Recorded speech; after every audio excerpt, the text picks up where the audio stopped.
Bienvenidos a Sin Filtro, noche de martes, la etiqueta SF Seguridad. En esta ocasión nos visita el doctor Manuel Ugarte, él es experto en legislación de seguridad e inteligencia, que visita Guatemala en el marco del Foro de Organizaciones Sociales Expertas en Seguridad.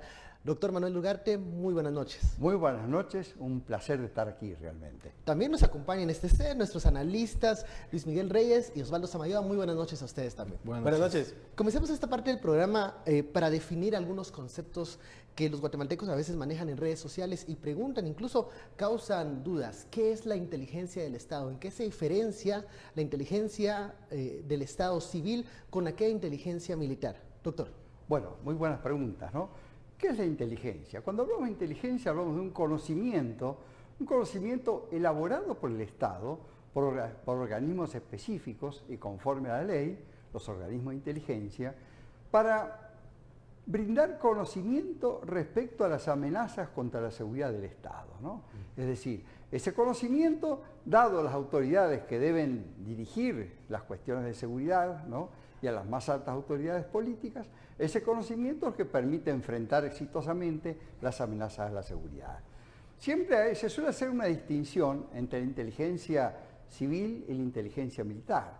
La inteligencia militar está dedicada fundamentalmente a la defensa nacional y fundamentalmente, bueno, en el caso guatemalteco, por ejemplo, conforme lo dispone la Ley 18 del año 2008, esta inteligencia debe referirse a agresiones militares externas, ¿no? Es decir, a las amenazas que puedan existir contra el Estado guatemalteco, ¿no?, en materia militar y cómo superarlas, ¿no? Mientras que, bueno, la inteligencia civil en general, bueno, siempre me refiero al caso guatemalteco, pero bueno, hay muy variado, en América Latina es muy variado realmente, ¿no?, digamos, el cuadro. Tenemos inteligencia estratégica, ¿no?, a cargo de la Secretaría de Inteligencia Estratégica del Estado, y lo que se llama inteligencia criminal a cargo de la Dirección General de Inteligencia Civil, ¿no? Se ocupa fundamentalmente, conforme a los acuerdos de paz y a la ley de la DIGICI, o sea, el decreto 71 del 2005, se ocupa fundamentalmente de los aspectos relativos a la delincuencia común y sobre todo al delito organizado, ¿no? Brinda conocimiento entonces al decisor en seguridad con relación al delito organizado y a la delincuencia común. Vemos que la inteligencia entonces son elementos claves en la conformación del Estado, pero doctor, ¿por qué hay tantas dudas, tanto miedo cuando se habla de inteligencia del Estado? Bueno, realmente en América Latina en general y en Guatemala en particular, la inteligencia tiene su historia, ¿no?, muchas veces negativa.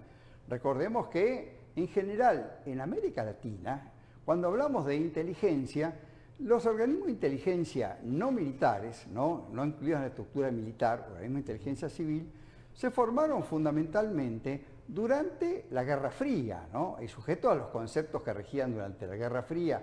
Recuerde la doctrina de seguridad nacional, las doctrinas de contrainsurgencia, etc. En muchos países latinoamericanos inclusive no había actividad de inteligencia civil, ¿no? El caso de Guatemala, recordemos que tenía por una parte la Dirección de Inteligencia del Estado Mayor de Defensa Nacional, ¿no?, la llamada D2 en la época, y además el órgano de inteligencia del Estado Mayor Presidencial, que se lo conocía como el Archivo. Los dos organismos eran organismos de inteligencia militar. Toda la inteligencia en Guatemala era militar, y en aquella época, bueno, como sucedía en el resto de Latinoamérica, por las características de la Guerra Fría y estas doctrinas que estamos refiriendo, la actividad de inteligencia militar se centraba en el interior del propio país, ¿no?, y pretendía conocer todos los aspectos de la vida de la sociedad donde se suponía que se escondía el enemigo interno. Como esa idea, ¿no?, del gran hermano, ¿no?, que todo así lo vigila, el ojo que siempre está presente. Damos la palabra a nuestros analistas. Luis Miguel. Doctor, ¿cómo evitar que los servicios de inteligencia se conviertan en instrumentos de represión o instrumentos de investigación de civiles ya en épocas de posguerra, especialmente en países como Guatemala?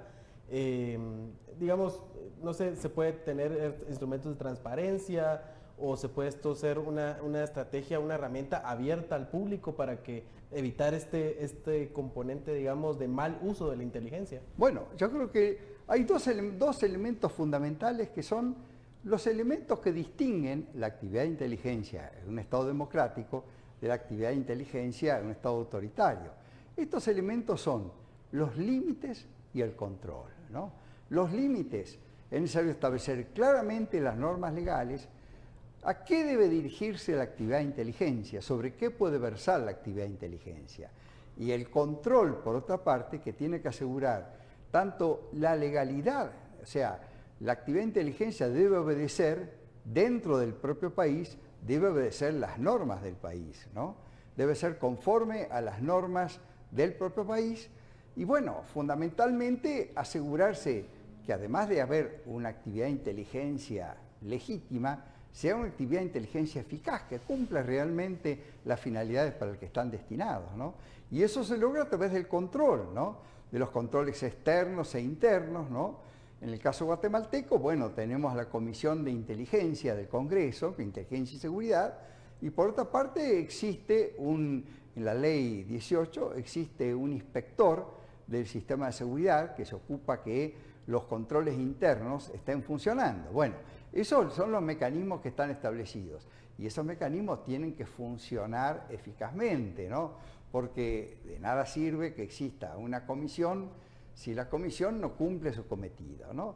Uno diría que siempre es posible, ¿no? Y es deseable perfeccionar e incrementar los controles, particularmente un gran déficit que suele haber en América Latina son los controles internos de la actividad de inteligencia, ¿no? El control externo, digamos control externo al órgano ejecutivo, ¿no? Es decir, la actividad de inteligencia tiene lugar dentro del órgano ejecutivo, ¿no? Pero además de los controles externos, como el control legislativo o parlamentario, es importante que haya adecuados controles internos. Todos tienen que funcionar y tal vez lo que es un aspecto fundamental es que exista un consenso en la sociedad respecto de la importancia del control. Es decir, si el gobierno, ¿no? Un determinado gobierno, se empeña en proteger del control a la actividad de inteligencia, bueno, estamos bien embromados, ¿no? Y por otra parte, la oposición tiene que cuidar que el control no dañe la actividad de inteligencia. Es decir, la base del control de inteligencia es lograr legitimidad y eficacia sin perjudicar la actividad. Es decir, tiene que ser un control profesional, un control prudente, hasta discreto, pero un control irreductible, es decir, que no se lo pueda torcer. Cuando hay una irregularidad, debe recaer inexorablemente la sanción sobre los culpables, ¿no? No hay otra posibilidad. ¿Y cabe, digamos, herramientas de fiscalización ciudadana o de gobierno abierto dentro de las actividades de inteligencia del Estado? Sí, mire, inclusive la Ley 18 guatemalteca prevé el control ciudadano, que mire, en la práctica viene a estar entre los más efectivos, ¿no? Yo dentro del control ciudadano, además del control de la sociedad civil, que en Guatemala tiene una sociedad civil especializada, yo creo que admirable en cuanto al conocimiento que tienen las organizaciones respecto a temas de seguridad. Un punto fundamental es la prensa, una prensa activa, vigilante, ¿no? Realmente en la práctica latinoamericana la prensa ha estado en todos los países, ¿no? Entre los controles más efectivos. No todos los países tienen una sociedad civil especializada, como es el caso guatemalteco, pero sí, en la mayor parte de los países latinoamericanos, una prensa muy activa ha sido un elemento fundamental para descubrir irregularidades. Bueno, vamos a la primera pausa de la noche, vamos a seguir hablando de esto también, de aquella inteligencia o contrainteligencia que en el Estado puede existir para evitar también la filtración de esta información. Bueno, regresamos a Sin Filtro, la etiqueta de la noche SF Seguridad. Estamos discutiendo sobre los alcances de la inteligencia del Estado, cómo diferenciar esta inteligencia civil de la militar y qué métodos de fiscalización se tienen para la misma. Tiene la palabra Osvaldo Samayoa. Bueno, buenas noches. A mí me parece que es un tema que viene bien tocarlo, sobre todo en esta coyuntura en la que estamos, en donde sí está este contexto de regresión, digamos, o por lo menos que nos preocupa.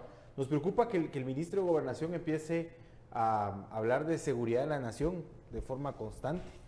Y por eso me parece oportuno que el doctor nos pueda hacer dos cosas fundamentales. Primero, que la seguridad del Estado, el sistema de inteligencia, no es lo mismo que la investigación criminal, sí, o que lo mismo que la inteligencia criminal. Ahí creo que hay un punto fundamental. Y lo otro es, resulta que el Consejo Nacional de Seguridad ha decidido no hacer públicas las actas de sus reuniones, cuando el reglamento les ordena hacer públicas estas actas. El Procurador de Derechos Humanos ha solicitado le entreguen la información que consta en las actas, esta se ha negado. El Procurador ha tenido que acudir a interponer un amparo para... Es decir, el servicio de inteligencia no debe de ser secreto. Entonces, ¿cómo lo evalúa? Y son puntos interesantes, ¿no? Usted dice muy bien realmente, la actividad de inteligencia no es una actividad secreta, no debe ser secreta. Por supuesto, sí debe tener secretos, ¿no? O sea, en la actividad de inteligencia son secretas las identidades, las fuentes, los métodos, las operaciones, las bases de datos, ¿no? Pero bueno, la actividad en sí no es ni puede ser secreta, ¿no? Yo creo que es un punto absolutamente claro, ¿no? Eso, en primer lugar. Después realmente, bueno, la reflexión que uno hace respecto a otros temas, ¿no? La inteligencia criminal, ¿no? Plantea una serie de... ¿Qué es la inteligencia criminal, no? Es inteligencia sobre el delito, ¿no? O sea, fundamentalmente una definición, por ejemplo, de inteligencia criminal, ¿no? La ley argentina 25.520 se refiere a inteligencia criminal como la parte de la inteligencia relativa a las actividades criminales específicas que por su naturaleza, características, gravedad y modalidades afecten la vida, la libertad y los bienes de los habitantes, los derechos y garantías y la vigencia de instituciones del sistema representativo republicano y federal. Una definición bastante larga, ¿no? Yo la cortaría, le diría, es inteligencia sobre el delito, ni más ni menos, conocer al delito. Y realmente es una forma que no es nueva, porque la actividad de inteligencia criminal es tan vieja como la policía. Yo creo que el mismo día que hubo un policía, ahí nació la inteligencia criminal. Pero bueno, se ha comenzado en muchas partes, o sea, hay casos muy interesantes en el caso del Reino Unido, ¿no? En el caso, bueno, de Australia, Canadá, en el caso, bueno, de Nueva Zelanda, tenemos, bueno, en Holanda, en Austria, bueno. Básicamente, la inteligencia criminal es conocimiento sobre el delito, ¿no? Ha sido definida como la creación de un producto de conocimiento e inteligencia que favorece, que facilita la toma de decisiones o apoya la toma de decisiones en las áreas de accionar policial, prevención del delito y reducción del delito, ¿no? ¿Se anticipa al delito también? Bueno, conociendo el fenómeno delictivo. Antes que nada previene el delito. No solamente, o sea, también contribuye, ¿no? Aporta también no solo a la reducción del delito, pero antes que nada previene el delito, ¿no? Y ese conocimiento sobre el delito, ¿no? En muchos países del mundo existen, o en varios países del mundo existen organismos de inteligencia criminal y por una parte, bueno, por otra parte, inteligencia criminal suele realizarse a través de una doctrina de inteligencia criminal común a todos los participantes de la seguridad, una interconexión telemática en tiempo real, o sea, intercambio de datos en tiempo real entre todos los actores de la seguridad y bajo la conducción de un organismo de inteligencia criminal. Un órgano que uno diría que teóricamente podría ser un organismo de inteligencia criminal, que tal vez lo es, el caso de la DIGISI guatemalteca, que por los acuerdos de paz y por la ley 71, ¿no? del 2005, se ocupa del delito común y de la delincuencia común y del delito organizado, ¿no? Ahora, doctor, ¿qué pasa cuando la inteligencia se utiliza para proteger al funcionario, para dar seguimiento a opositores o a aquellos que fiscalizan o cuestionan la labor del Estado? ¿Qué sucede? ¿Eso también es inteligencia, sobre todo si se utiliza desde el Estado? Eso es actividad de inteligencia ilegal, absolutamente, ¿no? Mire, es la negación misma de la inteligencia. Es la máxima desprofesionalización que puede tener la inteligencia, ¿no? O sea, la actividad de inteligencia es exclusivamente para la seguridad del Estado, no para el beneficio de los funcionarios. Pero eso es muy tentador, tener la capacidad de esa herramienta de inteligencia y no caer en eso de quererla utilizar para mi beneficio personal o mis intereses particulares. Claro, para ese caso uno diría, para eso está, entre otras cosas, el control de la actividad de inteligencia. El control tiene que tratar de evitarlo, ¿no? Si esto sucede realmente, le diría es la desnaturalización y desprofesionalización más grande que pueda sufrir la actividad de inteligencia. Y lamentablemente sucede en varios países latinoamericanos. Mire, no vamos a hacer mención de países, pero bueno, realmente es uno de los problemas más grandes que tiene la inteligencia latinoamericana, ¿no? Su desnaturalización a través de su uso para la política coyuntural. Para eso no existe la actividad de inteligencia, ¿no? Es algo que debe ser punido, castigado por la ley, pues realmente, y además, mire, es un perjuicio más que grave que se ocasiona a la propia actividad de inteligencia, porque ocasiona el desprestigio de la actividad, la pérdida de confianza de la sociedad respecto a la actividad de inteligencia, ¿no? La actividad de inteligencia pasa a tener que cumplir una función pretoriana, ¿no? Una función realmente totalmente subalterna, ¿no? ¿Cómo se puede profesionalizar esa inteligencia? Porque hasta el día de hoy muchos equiparan los mecanismos o sistemas de inteligencia a lo que comúnmente se les llamaban los orejas en los años 80. Sí, sí. Y bueno, mire, precisamente hay un desafío muy importante en cuanto a profesionalizar a través de la formación del personal de inteligencia, ¿no? El personal de inteligencia tiene que ser formado adecuadamente. Bueno, aquí en Guatemala existe un instituto, ¿no?, para formación. O sea, debe ser formado adecuadamente en conocimientos y en valores, ¿no? O sea, hay que transmitir los conocimientos que requiere actividad de inteligencia, que es una actividad altamente especializada, pero al mismo tiempo hay que brindarle los valores, ¿no?, al educando, que sepa perfectamente qué es lo que no puede realizar. Y por otra parte, debe existir y funcionar activamente el control. El control, ¿no?, es la herramienta más importante para desbaratar esto. En este sentido, hay una cosa clara. Irregularidades e inteligencia ha habido en prácticamente todos los países.